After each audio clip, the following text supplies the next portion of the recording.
देश भर में इन दिनों एक नए बिल को लेकर जोरदार चर्चा हो रही है। ये बिल सरकार द्वारा लाया गया है ऑनलाइन गेमिंग और बैटिंग एप्स पर प्रतिबंध लगाने के लिए। सरकार का दावा है कि ये कदम युवाओं को सुरक्षित भविष्य देने के लिए उठाया गया, लेकिन विपक्ष इस पर सवाल उठा रहा है। आइए जानते हैं इस पूरे मुद्दे पर विस्तार से। ऑनलाइन गेमिंग और बैटिंग सुनने में मजेदार, लेकिन इसके नतीजे बेहद खतरनाक। पिछले कुछ सालों में देश भर में लाखों युवा इन ऐप्स की लत में फंस गए। कई परिवार आर्थिक संकट में आ गए तो कहीं मानसिक तनाव और आत्महत्या तक की खबरें सामने आई।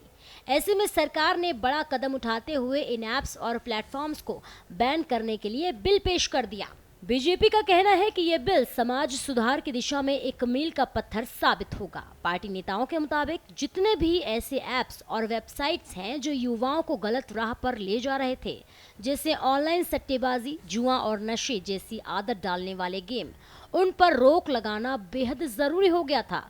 सरकार का दावा है कि वह युवाओं को एक सुरक्षित और सकारात्मक माहौल देना चाहती है ताकि उनका भविष्य उज्जवल हो, लेकिन कांग्रेस का नजरिया इससे बिल्कुल अलग है।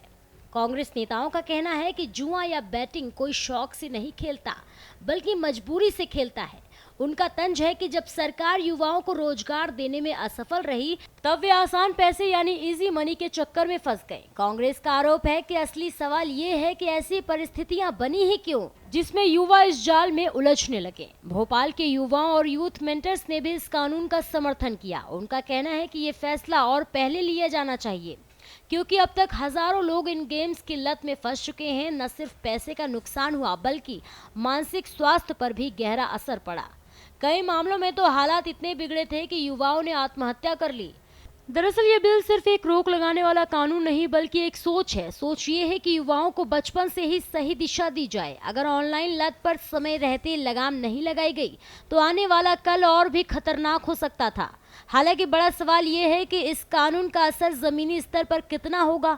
क्या वाकई सरकार इन ऐप्स को पूरी तरह रोक पाएगी? क्या युवा दोबारा से पुराने रास्ते पर लौटेंगे, या फिर रोजगार और अवसरों की कमी उन्हें किसी और नए इजी मनी जाल में ढकेल देगी? कुल मिलाकर यह बिल ऑनलाइन गेमिंग और बैटिंग की लत से युवाओं को बचाने की दिशा में एक अहम पहल मानी जा रही है। अब देखना दिलचस्प होगा कि इसका असर समाज में किस हद तक दिखाई देता है।